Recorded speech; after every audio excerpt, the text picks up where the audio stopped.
Good morning. The 2014 Incheon Asian Games to open with a bang. The day has arrived for Incheon as the opening ceremony of the Asiad is set to begin today.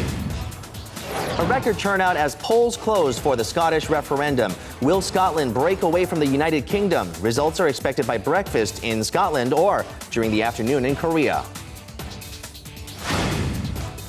Preventing detrimental illnesses through genome analysis. Physicals that incorporate analysis of the DNA, focusing on solving the problem before it ever appears. And Incheon will greet fans of the games with the best in its culinary delights, from noodles to spicy stews. The mouth-watering food awaits on Korea Today, Friday, September 19th, 2014. From Arirang News, this is Korea Today. And good morning and welcome to Korea Today on this Friday morning. I'm Kim Min-jung with Kim Young and Jin-ju. It's an exciting Friday today, not just because the weekend is around the corner, that's exciting too, but the 17th Incheon Asian Games will begin today. That's right, a celebration of the Asian countries gathering here in Incheon. And the opening ceremony will begin at 6 p.m. Korea time. And Korea's renowned film directors Im Kwon-taek and Jang Jin will be in charge of the opening ceremony. And K-pop stars like JYJ, Psy, and EXO will be participating in this opening ceremony. And not only that, the soprano Jo Soo-mi has been very busy lately, singing at the arrival of the Pope, for the Pope, and as well as the Asiad Games. She'll be singing the Asiad song, and that's also going to be incorporated in the opening ceremony as well. So it's going to be a big bang. It's going to be a big event for the continent, so we'll be tuning in. All right, we have a busy news day ahead. Let's get a quick check on our headlines. The Korean government plans to expand its budget next year by 5.7% to prop up the sluggish economy. Seoul's finance ministry said Thursday it has set the 2015 budget at 376 trillion won. That's roughly 360 billion US dollars, marking the largest on-year spending hike since the global financial crisis.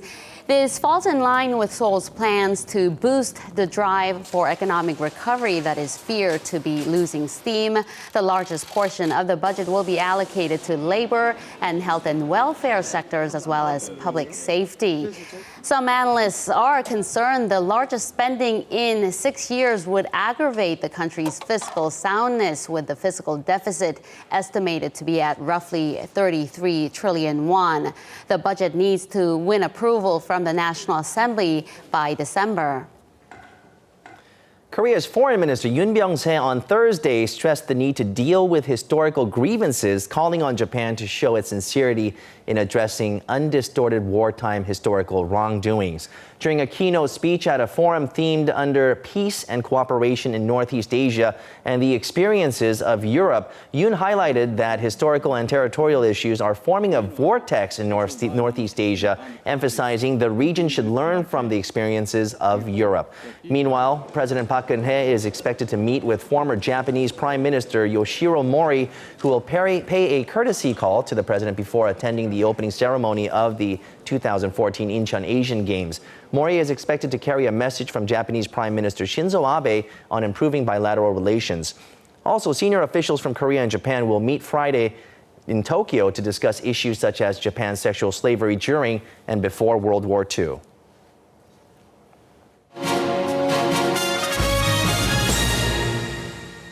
Now, as we mentioned at the top of the hour, the opening ceremony of the long-awaited 2014 Asian Games will kick off in less than 12 hours' time. And we have Arirang News' Kim Hyun-bin at the scene. Hyun-bin, what's the latest?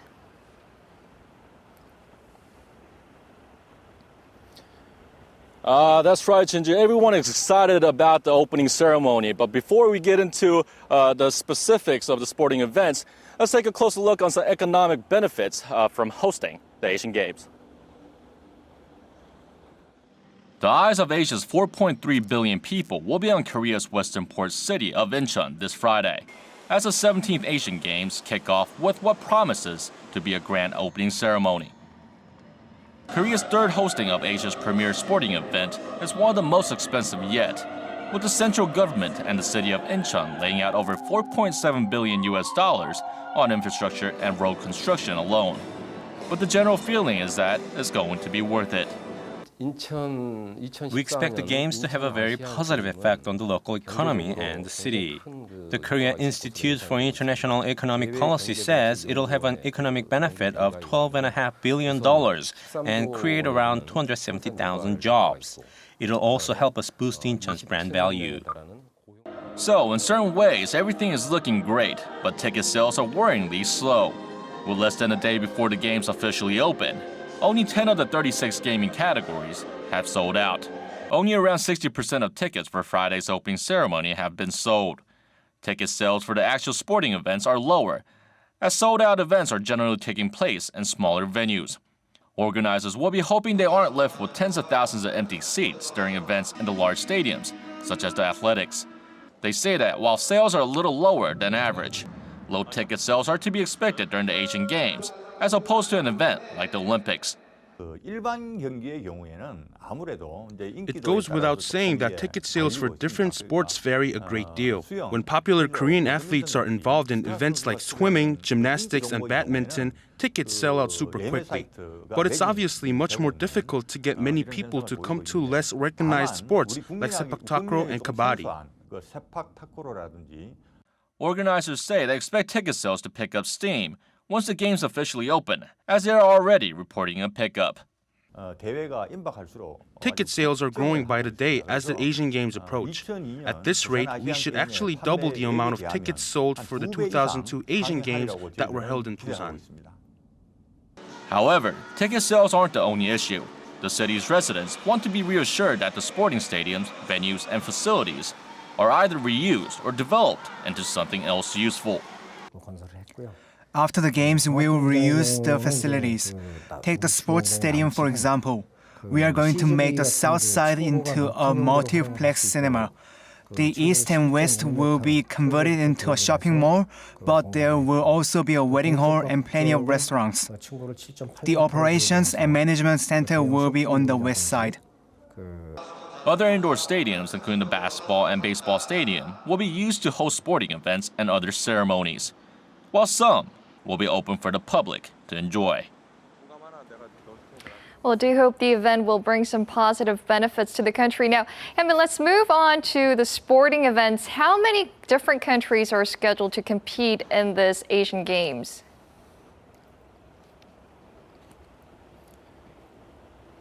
Well, over 10,000 athletes from 45 countries will be competing in the Asian Games, including 150 athletes from North Korea. They'll be competing for 439 gold medals, which are currently up for grabs. And I believe that tickets are still available for many of the events. If you want to purchase those tickets, how should they go about it?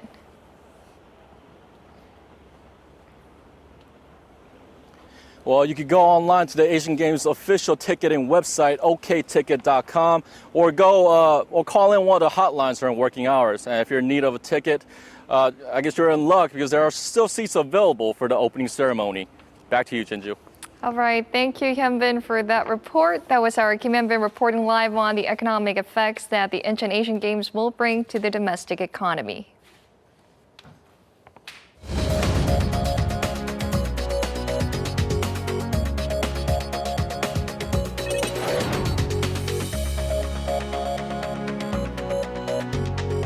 Good morning. It's time to run through the front pages of your newspapers.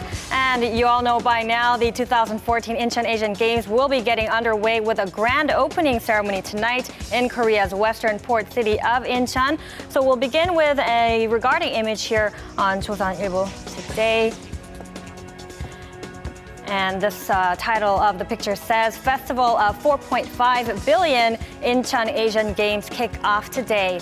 Now in this image are female athletes from North Korea excited and ready to attend a ceremonial event prior to entering their training center just yesterday over in Incheon. Now the 16-day competition will begin tonight at the Asiad Stadium at 6 p.m.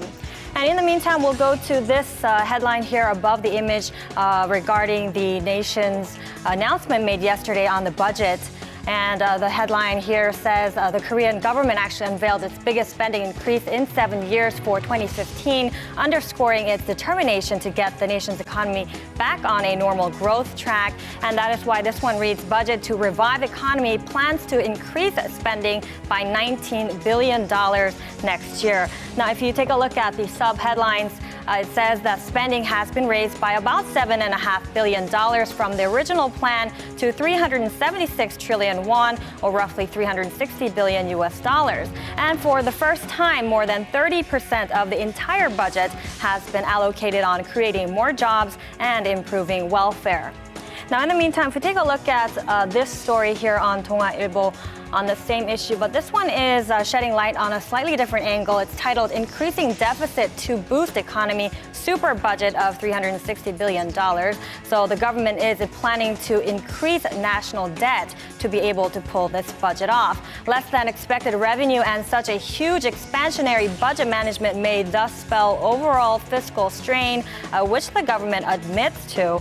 Now, if you look at the subheadlines, right here, it says that the government is projected to log $41 billion more in national debt next year, which means attaining a fiscal balance will be pushed back for the time being.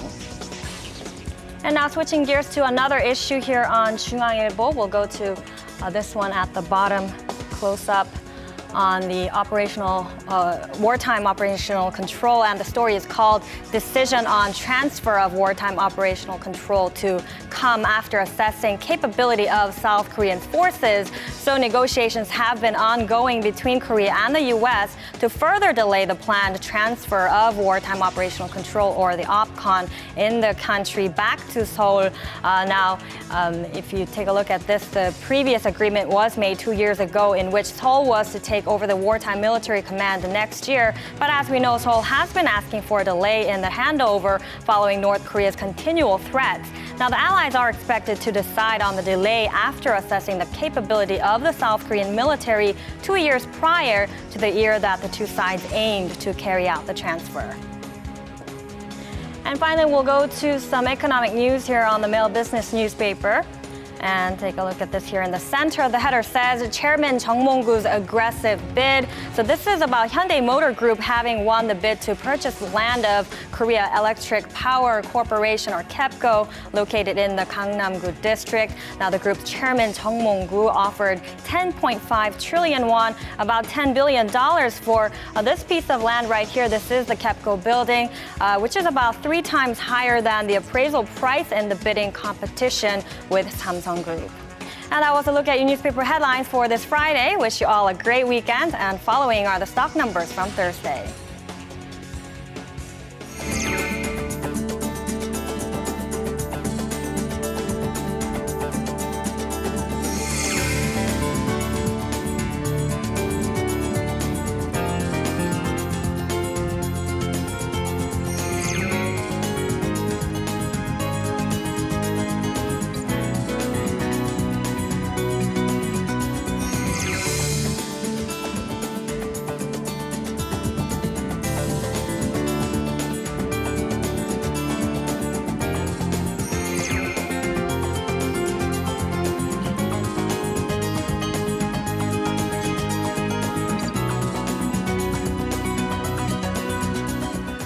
We are expecting overcast skies across Korea this morning and throughout the day, but at least the opening ceremony won't be rained on. Yes, right. No rain is expected as far as I know, but for more and to make sure that there's no rain expected, we'll go to Chun Sung-cho. She joins us in front of the Seoul Arts Center. Good morning to you, Sung-cho. Good morning, guys. Yes, it's been slightly cloudy for the past couple of days, but today you'll be able to see beautiful blue autumn skies. A high-pressure system in the south has cleared up the skies all across the peninsula, setting up a great start for the weekend. Though Jeju may see a bit of sprinkles tonight and Gangwon-do province on Sunday, in overall, the clear and sunny conditions will continue all throughout the weekend. But when the sun is down, temperatures will drop well below 20. So around the time when the opening ceremony of the Asian Games is going to take place, which is around 6 p.m., it'll be quite chilly. So those of you who are heading to Incheon to watch the games today, you should definitely bring a jacket with you. And with that, let's take a closer look at the temperature readings. You see a big temperature gap from morning to evening. It's as big as 14 degrees in Daejeon from 13 to 27. Midday highs in Seoul, Daegu, and Gwangju are all the warmest at 28 degrees Celsius, while Jeju stays the coolest at 24 degrees Celsius. This is all for me with the weather forecast. Back to you, Minjung. Now, on Thursday, millions of Scots face the question that is pretty straightforward. Should Scotland be an independent country? Yes or no? Simple answer, but huge repercussions. We'll get a first-hand view from an expert in London. But first, let's get a snapshot of what happened on referendum day in Scotland with our Eunice Kim, who joins us from the News Center. Good morning to you, Eunice. Good morning, Minjung. Now, the ballots have been cast and the boxes are sealed, and now we can just wait. And what can you tell us at this point? Well, just as you said, Minjung, now we wait as authorities begin transporting those ballot boxes and counting the ballots. Voting wrapped just a little bit more than an hour ago. There are no official figures yet, but all indications are that the historic referendum brought out a record number of voters who want to have their say in the future of their country. Now, an unprecedented 97% of the electorate had registered, which included 16 and 17-year-olds for the first time. As many as 110,000 of them are believed to have taken part. And ahead of decision day, a record number of people voted by absentee or postal vote, some 790,000, those ballots being counted as we speak. A steady stream of decision makers walked in and out of the polling stations. More than 5,500 polling stations sprawled over 32 districts from Scotland's Highlands to its hundreds of islands. Weather conditions have been watched throughout the day as the ballot boxes will need to be transported by helicopter and boat from the more remote parts of Scotland. And authorities had said final results are expected by the time Scots sit down for breakfast. That's in about 8 hours or roughly 3 o'clock in the afternoon here in Korea. But of course, those results could come earlier as a simple majority, 50% plus 1, is all it takes for either side to claim victory. And the slightest margin could tip the scale as every vote does count. Thank you, Eunice. You bet. Now, for more insight on this issue, we're now joined by Nina Schick, Communications Director at the EU think tank Open Europe. Good morning to you. Thank you for joining us this morning. Morning. Now, I know this has been a very divisive and emotional campaign in the weeks or months leading up to Thursday. The dice has been thrown. First of all, tell us what the mood was like during the course of voting day in Scotland and also in London, where you're based, I believe. Yes. So I think you hit the nail right on the head there. This has been an extremely emotional time here in the United Kingdom, and it's also been a very confused time. You've been seeing feelings of elation, especially as the Yes campaign has been making strong leaps forwards in the last few weeks, and also one of uncertainty and shock, especially down south here, because until a few weeks ago, the Westminster kind of establishment believed that a Yes vote would be unfathomable. The breakup of this 300-year-old union would just not be possible. And given 2 weeks ago, the polls finally put the Yes vote in the lead, and now it looks like it's a very close race, and there's just a lot of uncertainty, and people are shocked and don't really know what's hit them. Interesting. Now, I know it's too early to say, but any indication on what the results might come out to? Well, the polling, of course, it's been very close, so we can't exactly say, but it looks like the No campaign has a narrow lead, so that Scotland won't decide to break away. But again, it's far too close to call, but there is a sense that this is a historic and momentous occasion, and regardless of what the result is, whether or not Scotland decides to go independent or decides to stay within the UK, there's a feeling that the United Kingdom has changed and that it won't quite be the same after this, because even if Scotland decides to stay in, that will certainly change its relationship to the rest of the UK. It's interesting to see all the no's and the yeses on the video that we just saw. We'll have a better view of the direction of the vote by the afternoon. Now, if indeed Scotland decides to become an independent country, that more Scots said yes, well, we're going to see a lot of huge repercussions. Now, talk to us about some of the ramifications, both political and economical. Well, I think, first of all, there's going to be a period of soul-searching. I think the rest of the United Kingdom, as I mentioned earlier, just did not see this coming. And until a few weeks ago, none of the big, heavy political weights in Westminster were even up in Scotland campaigning for Scotland to remain in. So they will be accused of complacency, and there's already questions being raised of whether or not Prime Minister David Cameron will be able to maintain his position as Prime Minister of the rest of the UK if Scotland were to leave. Aside from that, we are talking about, 307-year-old union, so it would kick off a period of intense negotiation between Scotland and the rest of the United Kingdom, questions about currency, how to divide up natural resources, what a transition government would look like. So politically, it would change the scene not only in Scotland but also here in the United Kingdom, because it would also mean that if Scotland were to leave, the centre-right Labour Party would lose its strong grounds in Scotland, and it makes a conservative government much more likely in the rest of the UK. It may give the far-right and anti-EU UKIP party a boost. And economically, there are still questions that remain unanswered. For example, what currency will Scotland have?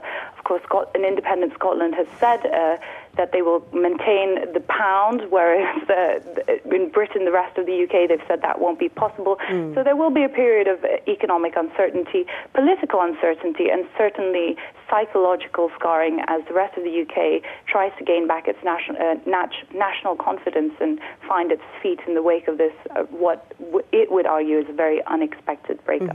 So lots of questions to be answered and lots of challenges to be tackled there. Let's try to bring in the world at large and more specifically Korea. What can you tell us about how this might affect us in other parts of the world?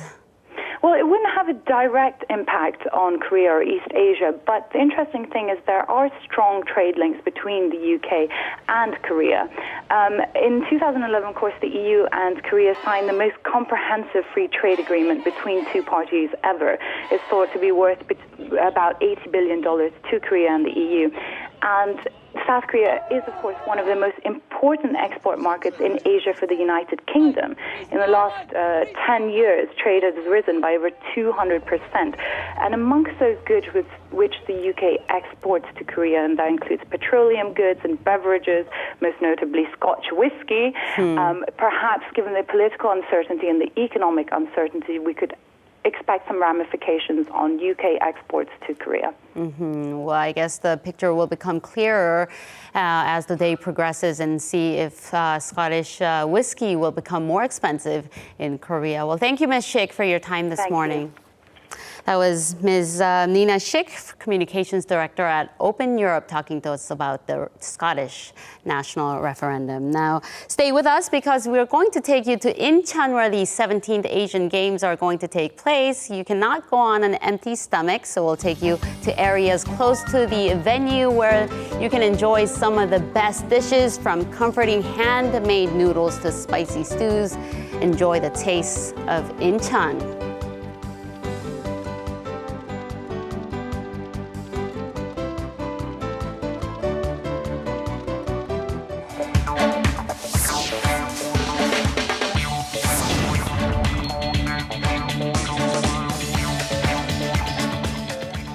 Preventing diseases before you get them. Regular exercise, healthy eating habits are a couple of the main methods, but can you do more?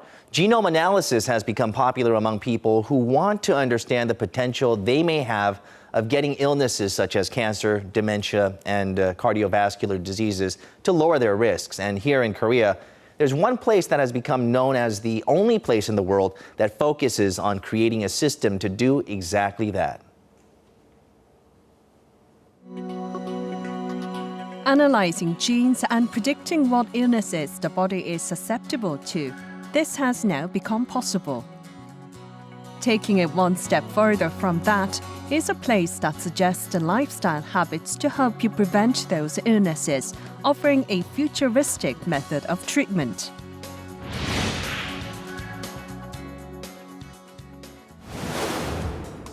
Since 2003, when the genetic blueprint of human beings was completed, genomics to determine the relation between genomes and diseases has been at the center of attention.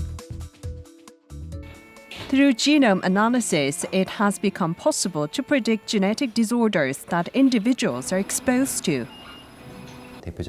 In the case of conditions such as colon cancer or breast cancer, you can inherit it from your parents. Genome tests are carried out to see if mutations have been passed on. So it's a field that studies illnesses from a genetic point of view. This patient has visited the hospital to see if she might genetically inherit cancer. I was worried because breast cancer is passed on genetically. So I came here to Chaum to receive a test because I heard they are advanced in the field of genome analysis. A genome analysis looks into whether there is a mutation of genes through gene and cell tests in order to determine whether there is a danger of contracting diseases. At Chaum, it takes 2 weeks for more detailed analysis. 이 환자분 같은 경우는 가족 가운데 이미 어머님과 이모님의 그 유방암 가족력이 있으시기 때문에 이 자체로서 유방암의 위험도가 높고요. NEJM이라는 논문에서 각각 변이가 얼마나 있는지 계산을 해서 변이가 많이 되어 있을수록 그 사람은 유방암 확률이 높다라고 얘기할 수 있겠고요. At Chaum, they not only predict the potential of illnesses through genome analysis, but also provide a care service to help people maintain their health now and in the future.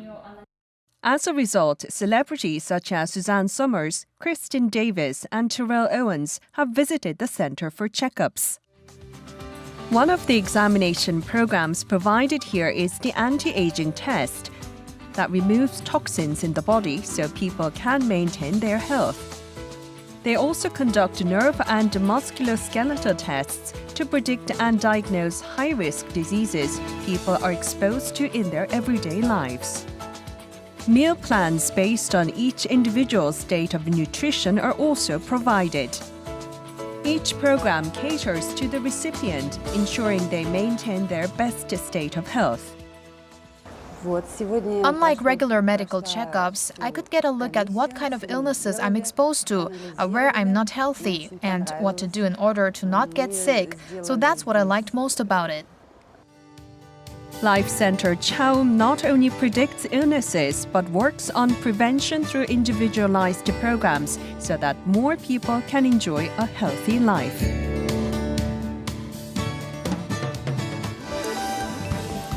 Still ahead on Korea Today, as the curtains go up for the 17th Asian Games in Incheon, we look at some of the top Hallyu celebrities who have been drumming up support for the pancontinental sporting event.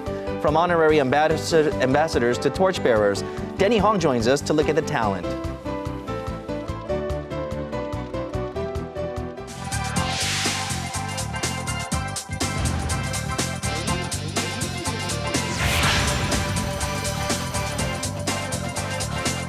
That's right. The Asian Games will kick off tonight. Don't. Where's Young when he has to do this, right? Yeah. But another international sports event got a head start last night. Right. It's the League of Legends World Championships. And for more, let's go over to our Seo Min-soorang, who joins us from the digital room. Good morning, Min-soorang. Good morning, guys. That's right. Now, for those of you that may not be familiar with what the game is, League of Legends is a multiplayer online game that is very popular. And every year, the creators of the game hold an international championship tournament where 16 teams from across the globe compete for the top prize worth $1 million. Now, to give you a scale of how big it is, more than 32 million people watched the championships last year, so it's a pretty huge event as far as online games go. So the group stage began last night in Taiwan, but from quarterfinals and up, the game will be held right here in Busan and Seoul. This Korean team, SK Telecom T1, are the current title holders, and with 3 more Korean teams participating this year, it remains to be seen whether we'll be able to keep this title. Now back to the Asian Games, the North Korean delegation took part in a joint flag-raising ceremony along with 5 other countries yesterday morning, while the South Korean government just gave the green light to a $13 million aid for pregnant mothers and newborns in the north. Meanwhile, two small tables dating some 800 years ago in the Goryeo dynasty have been successfully restored. After 3 years since being found in a sunken ship as just a messy collection of bamboo sticks, it was finally restored back to the original form that you see here. And lastly, before you upgrade your Apple devices to the latest operating system, the iOS 8, there are a couple of things to keep in mind. First, on paper, it's compatible with iPhone 4S and iPad 2, but in real life, many users have complained that it significantly slowed their devices down. But for those of you with more recent models, it's still best to download it through iTunes on your computer as opposed to downloading it directly on your device, because the file is very huge and requires up to 6 gigabytes of free space to work properly. And with that, it's a wrap for today's edition of your Daily News Sum Up.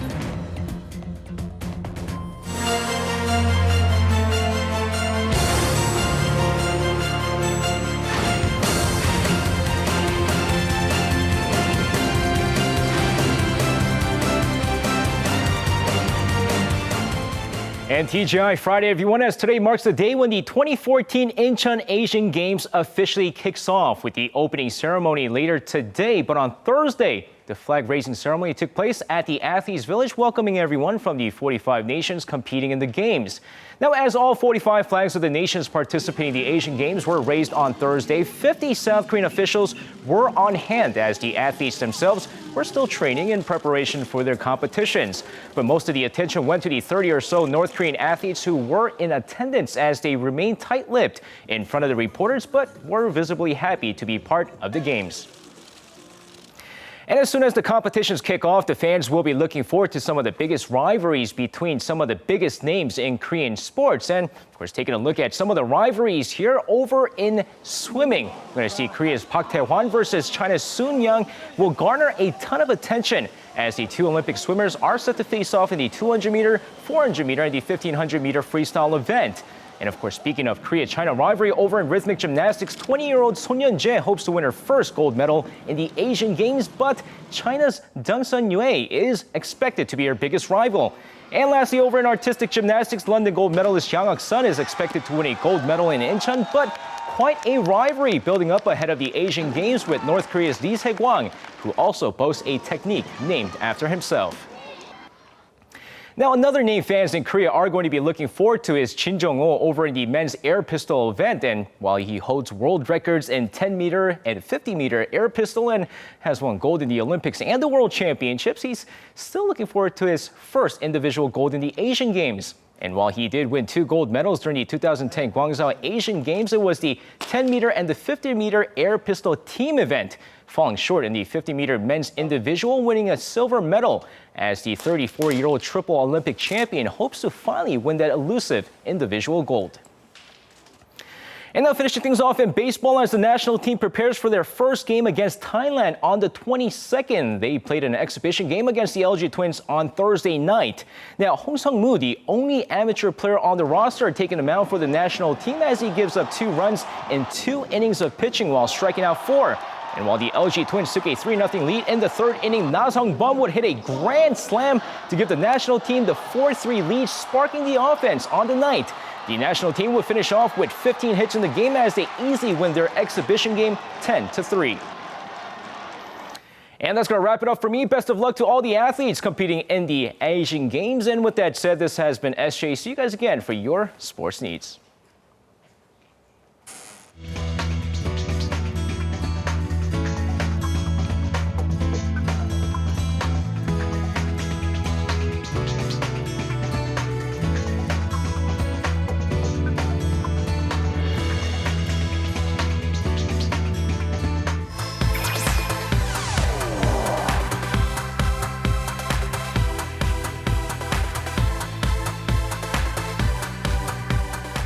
I have a question for you guys. Do you guys know what Tettisawa stands for?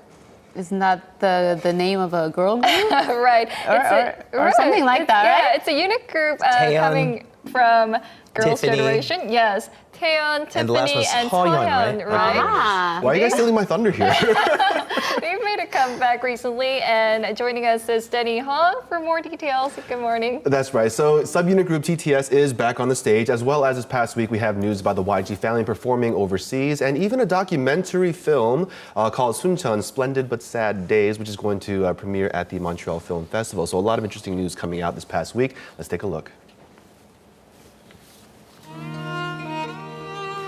The documentary Suncheon, directed by Lee Hong-gi, has made it to the Montreal Film Festival, the largest of its kind in North America and one of the 8 major film festivals in the world.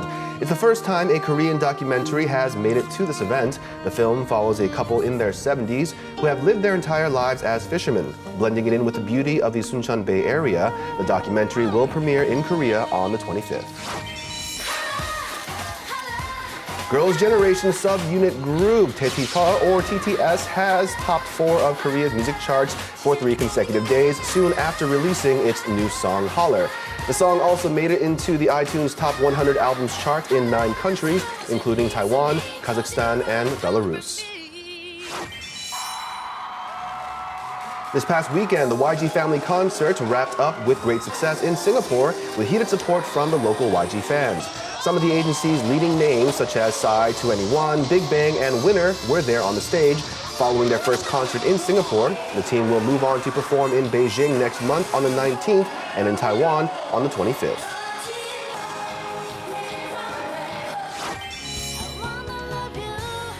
Actress Park Shin-hye, who is on a tour across Asia for a fan gathering titled 2014 Story of Angel, landed first in Taiwan, where she was showered with media attention. During the meeting with her fans, she sang some of the tracks from the drama The Heirs live and had the opportunity to reach out and get to know her local fans there. Lots of news there, but the biggest news today is of course, the Incheon Asian Games that kicks off, and we're looking at the mascots. Oh, they disappeared.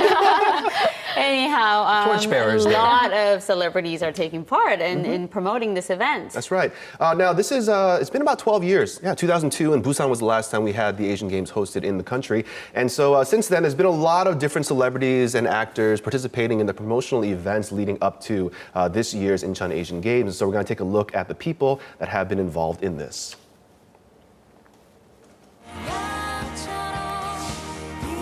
One of the largest events bringing together the 4.5 billion people in Asia, the Asian Games. It has been 12 years since South Korea last hosted the event, and top celebrities from the country will be there, drawing more attention to the mass sporting event.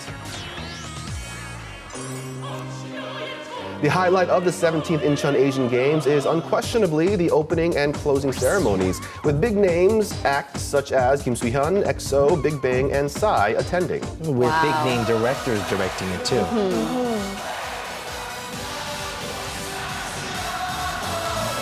Oh, fans will go crazy. There's also the honorary ambassadors of the Games, actors Hyunbin and Hallyu icon JYJ, who continue to enjoy explosive popularity in Japan, China, and Southeast Asia. They have actively been promoting the Incheon Games. In the case of JYJ, they have been drumming up anticipation for the event with the official song, Only One. 안녕하세요. 조정입니다.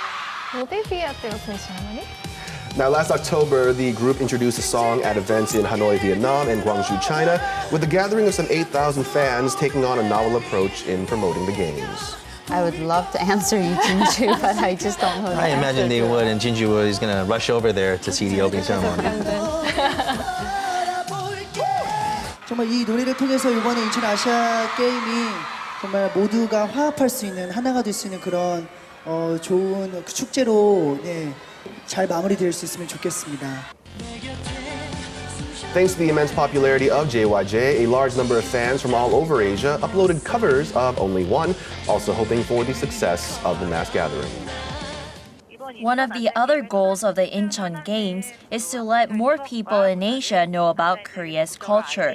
So they're actively using Hallyu stars to promote the event and try to achieve that goal. A lot of celebrities are also taking part as torchbearers to further ignite interest. Last Saturday, girl group Sistars Hyorin and actress Incheon, who is also a professional boxer, ran with the flame. Just yesterday, the torch was passed on to actress Clara, who entered Incheon with the flame.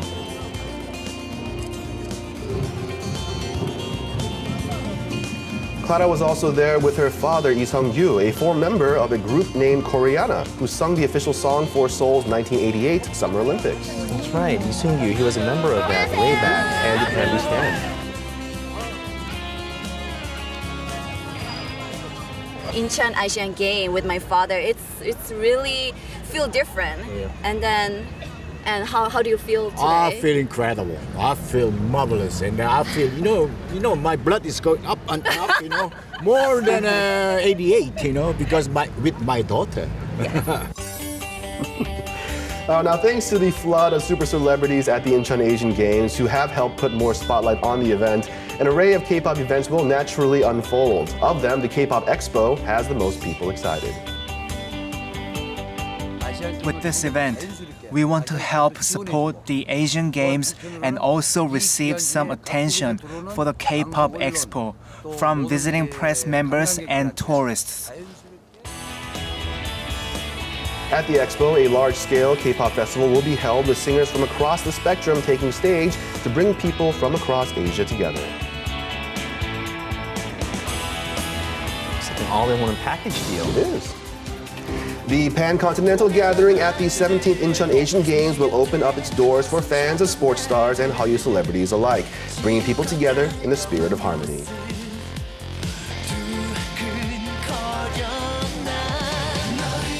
Now, Denny, you have to answer my question. A lot of big names will be there for the opening ceremony. Will JYJ and Hyunbin be there for the opening will be there. See, those are the only two important questions right why now. won't Will you JYJ? Why don't you go and find out? That's of course the answer. She doesn't want to go if they're not going to be there. That's the point. Oh, no. Support the athletes. It's more about the games. I mean, definitely the celebrity involvement is a big thing. When it comes to the opening ceremonies, there will be, of course, the opening act would be famed opera singer Jo Soo-mi. She'll be singing the Asiad song in front of the Incheon waters to kick off the event. And then we also have JYJ, who will be there to perform the official theme song, Only One. And also later on, Psy as well as EXO will be performing some of their more well-known songs for the people gathered. Okay, well, the only way that would be topped off is if Hyunbin would perform on stage with JYJ, then that would be the ultimate package. But speaking of packages, we mentioned that this is a cultural, entertainment, and sports package with the K-pop Expo that's taking place. Tell us about that. When's it starting, or when is it opening its doors? The Expo begins today, actually. For about 2 weeks until October 5th is when the Expo will be going on. Now, out of the 45 countries that have been invited to participate in the Games, 43 of them will be performing on the stage as well, too. And so it's not just K-pop music. So you're going to have a wide variety of performances in different cultures being shown at the Expo. Altogether, there's going to be about 50 acts performing throughout these past 2 weeks, or the next 2 weeks, actually. And among some of the more well-known ones in Korea, we're going to have, of course, like 2PM. Big Bang will be there as well, too, I believe. And so Girls' Day. Right? So you're going to have all these groups there. But also, some of the more non-mainstream Korean acts will be performing there, too. So you get a wide variety of multiple genres, including trot and hip-hop. So it's something to see if you are in the area for the next 2 weeks. I know you've dropped enough celebrity names yes. there. That's a lot of name dropping. But do tell us about some of the other activities that other celebrities are engaged in to promote this event. Now, this is also a cultural event, too. And so we have several different celebrities. We have actress Park Ha-sun. We also have footballer Kim Byung-ji and PR specialist Seo Kyung-duk, who will be, kind of working behind the scenes. They invited about 50 people from China, Nepal, India, as well as other countries to tour the Incheon area to taste some of the local cuisine, as well as to visit some of the tourist sites. They'll also be sending out some volunteer fans to cheer for some of the teams that might not have the largest cheering sections here, so that they can help to give them a little extra boost of encouragement during their competitions. And also, after the games are over, there is going to be the Para Incheon Games as well, too. And so they'll also be using events to promote that as well. So there's a lot to be involved behind the scenes, as well as, of course, the celebrities and the sporting events. Well, how can you say no? I mean, if you're visiting for the games, you get this whole package of all these different events that are taking place. It's just the perfect deal, I think. Exactly, and it's close by for the majority of people that are, of course, in Seoul. It's about an hour away from Seoul, right? Exactly. So, Ginger, are you going? Perhaps, yes. Okay, you'll see Ginger then. That's a perk, too. We'll see you on TV. All right, thank you, Denny. Thank you, Denny, for that. No problem. Okay, we'll get a look at the top 5 songs on Korea's pop music charts, and we'll be back with more.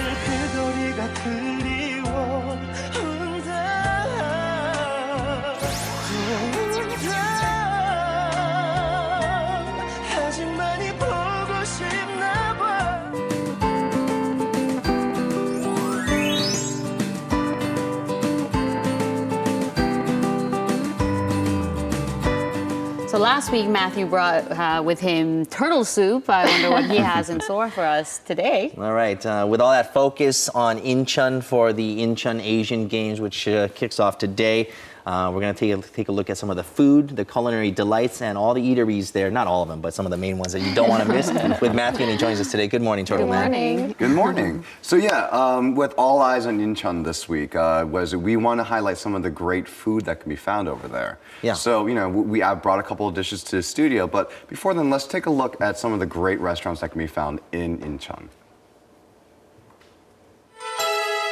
Today we're in Incheon. It's the host of the 17th Asian Games this year, and this is a special city for me. My mom's from here, there's a lot of fantastic food, and so there's a lot that I want to share with you. So let's go check it out.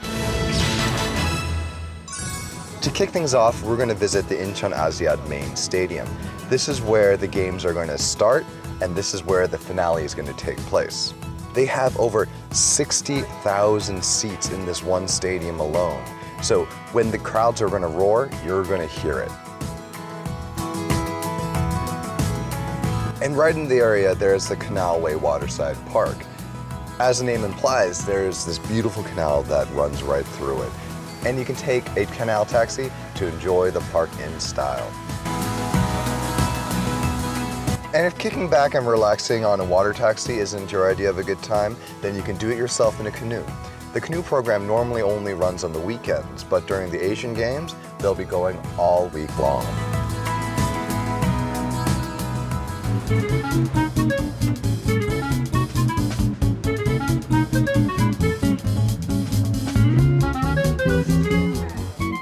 Okay, so we're at Kwan's Noodles right now, and this place is packed. It's lunchtime right now, so it's bustling. We were lucky to even grab a table.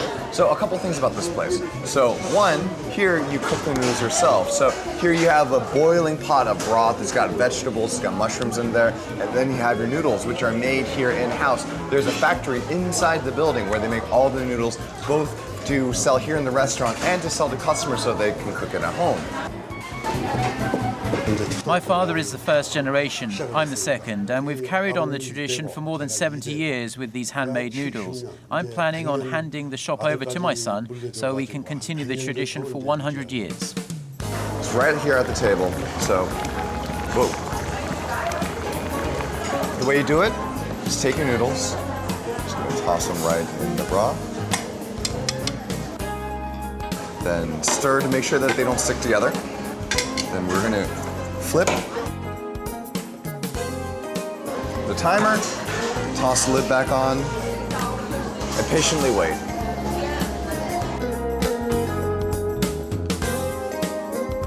All right, let's go.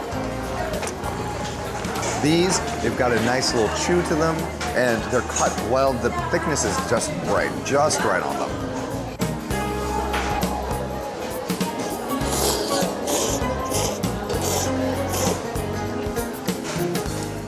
And our next stop is Hongdo. It's a new city. It looks like it's practically from the future, with tall high-rises but with still a lot of open spaces. It looks like you're stepping right into a music video.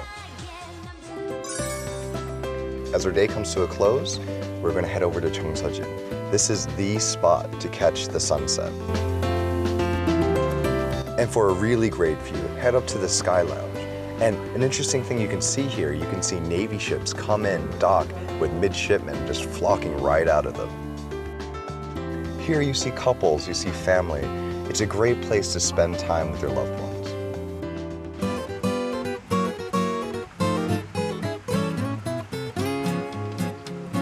And of course, if you're here in Korea, you can't end your evening without something spicy. And in this case, it's something spicy and it's from the water.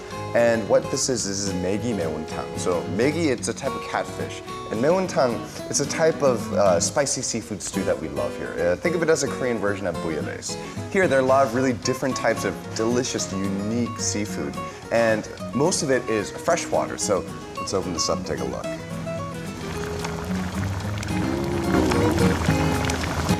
Oh, that smells incredible.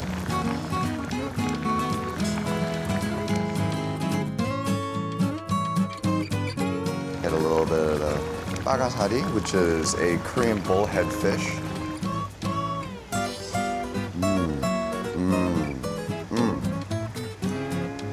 Not a hint of that sort of dirty muddiness that sometimes you find in places that don't take good care of their seafood. Here, this it tastes pristine, it tastes fresh, it tastes like it just jumped right out of the water. Here we go. Yeah, so you can see that that insam right over there, and then I can see the catfish poking right through it. And like I said, when you fry it off, you get that sort of nice roasted golden flavor.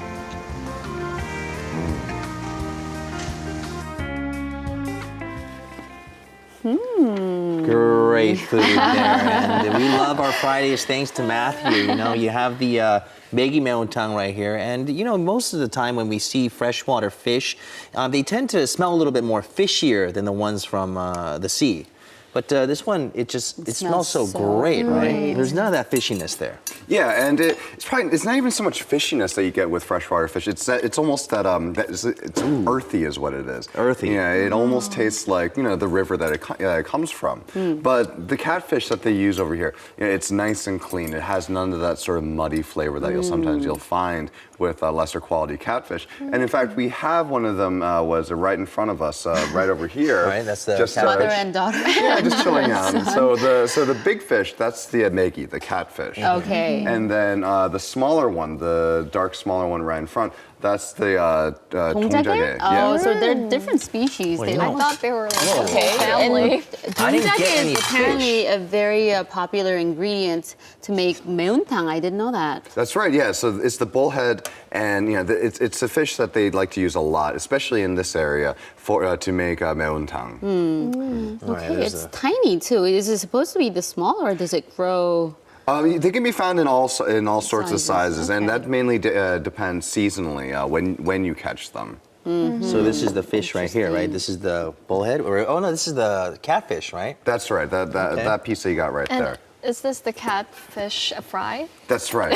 So it's fried. It's wrapped around a piece of insam, and then it's fried. So there's actually a really nice sort of contrast between the sweetness of the fish and then that sort of floral, slightly bitter was a flavor of the insam.